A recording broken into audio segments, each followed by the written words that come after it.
بغیر داڑھی والے امام کے پیچھے تراویح پڑھنا، رمضان میں بغیر داڑھی والے حفاظ کرام تراویح پڑھاتے ہیں، ان کے پیچھے جماعت کا کیا حکم ہے؟ بھائی داڑھی والے کو ترجیح دینا چاہیے۔ آج کل یہ بہت بڑا رواج، بہت برا رواج پھیل گیا ہے کہ داڑھی کٹانا تو کبیرہ گناہ ہے۔ کم از کم امامت کے مصلے پر جو اتنی مقدس جگہ ہے وہاں تو ایسے شخص کو کھڑا کرنا چاہیے نا جو کبیرہ گناہ کا ارتکاب نہ کرتا ہو۔ نبی صلی اللہ علیہ وسلم نے فرمایا خالف الیہود والنصارى، یہود اور نصارہ کی مخالفت کرو، اعفوا اللحى، داڑھی بڑھاؤ۔ تو تورات میں آج تک لکھا ہوا ہے کہ موسیٰ علیہ السلام کو اللہ نے کوہ طور پہ بلا کے کہا کہ اپنی قوم کو کہتے ہیں کہ داڑھی نہ کٹائیں، اس کی وجہ سے یہودی بھی اب تک داڑھی رکھتے ہیں۔ تو یہودیوں سے عبرت حاصل کر لیں کہ انہوں نے اپنی تورات پر داڑھی کے معاملے میں عمل کیا ہوا ہے۔ آپ دیکھیں یہودیوں کے جتنے مذہبی اسکالرز ہیں وہ بڑی بڑی داڑیاں ہوتی ہیں ان کی، مسلمانوں کے مذہبی اسکالر اتنی اتنی داڑیاں۔ تو کیا آپ کی بات میں لوگ اثر ہوگا؟ لوگ کہیں گے خود تو عمل کر نہیں رہے، ہمیں بیٹھ کے سمجھا رہے ہیں۔ تو اور پھر ہمارے یہاں ایک بڑا عذاب یہ آ گیا کہ مذہبی اسکالر جو داڑیاں کاٹ رہے ہیں نا، ایک تو جرم، اوپر سے اس کی توجیہ بھی۔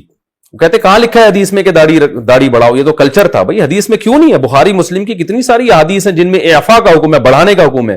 کوئی ایک صحابی دکھا دیں جو داڑھی چھوٹی کرتے ہوں، کوئی ایک پیغمبر بتا دیں جن کی داڑھی چھوٹی ہو، بڑے آرام سے اس کو کہتے ہیں وہ تو کلچر کا حصہ تھا۔ واہ بھائی واہ، آپ سے ایک کام ہو نہیں رہا، آپ ایک سوسائٹی سے متاثر ہو گئے، آپ ماڈرن بننے کی کوشش کر رہے ہیں، آپ ذرا لبرلزم کی طرف جا رہے ہیں، تو اپنے گناہ کو آپ نے کیسے بہترین طریقے سے آپ نے اس پہ ایک پردہ ڈالا ہے، اور اس کو کیسے اچھی آپ نے ایک جناب وہ ایک لیبل لگا دیا کہ جی نبی صلی اللہ علیہ وسلم نے تو کلچر کی وجہ سے حکم دیا ہے۔ تو کلچر کی وجہ سے پیغمبر کسی بات کے آرڈر کلچر کی وجہ سے دینے کے لیے نہیں آتے۔ پیغمبر کے جو احکامات ہوتے ہیں وہ خدائی وحی ہوتی ہے، اس کی وجہ سے آپ صلی اللہ علیہ وسلم احکام دے رہے ہوتے ہیں۔ تو آپ سے اگر ایک کام نہیں ہوتا آپ توبہ کریں، اب لوگوں کو بتائیں کہ بھئی میں گناہگار ہوں، میں مانتا ہوں داڑھی بڑھانا لازم ہے۔ ڈاکٹر محمود غازی رحمۃ اللہ علیہ اسلام آباد یونیورسٹی کے پروفیسر تھے، اور اللہ ان کو کی مغفرت فرمائے، بڑے زبردست عالم تھے، بہت اللہ نے علم دیا، تقویٰ دیا، لیکن ایک بات تھی وہ داڑھی چھوٹی تھی ان کی، لیکن وہ کہتے تھے برملا کہ بھائی میرا یہ جرم ہے، میں مانتا ہوں۔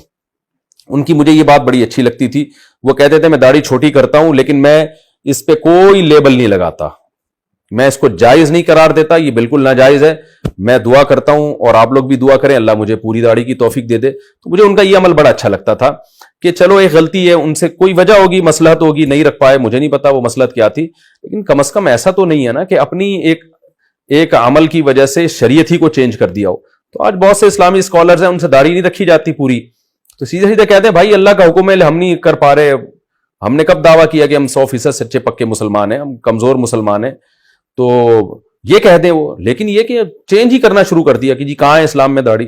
بعض لوگ یہ کہتے ہیں کہ کیا پورا اسلام داڑھی میں ہی ہے، کیا تمہیں داڑھی کے علاوہ کچھ نظر نہیں آتا؟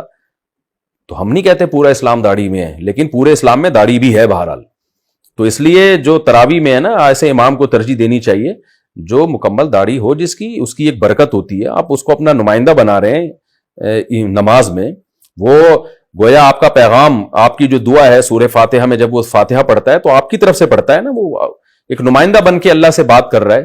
تو اس لیے بغیر داڑھی والوں کے پیچھے جو تراویح پڑھنے کا رواج ہے یہ قابل اصلاح ہے، اس کو کوشش کریں ختم کرنے کی۔ داڑھی والوں کو، جو امام داڑھی رکھتا ہو اس کو پروموٹ کریں، اور پھر داڑھی بھی کافی نہیں ہے، بعض ائمہ ایسے ہوتے ہیں جو رمضانی امام ہوتے ہیں، وہ پورے سال بدماشیوں میں لگے ہوتے ہیں، ساری اوٹ پٹانگ حرکتیں وہ کر رہے ہوتے ہیں، چوریاں وہ کر رہے ہوتے ہیں، لڑکیوں کو وہ چھیڑ رہے ہوتے ہیں، فلمیں ڈرامے وہ دیکھ رہے ہوتے ہیں، رمضان میں مصلے پہ مسجد میں آ کے وہ امام بنے ہوئے ہوتے ہیں، لوگ سمجھ رہے، لوگ ان سے دم کرا رہے ہوتے ہیں۔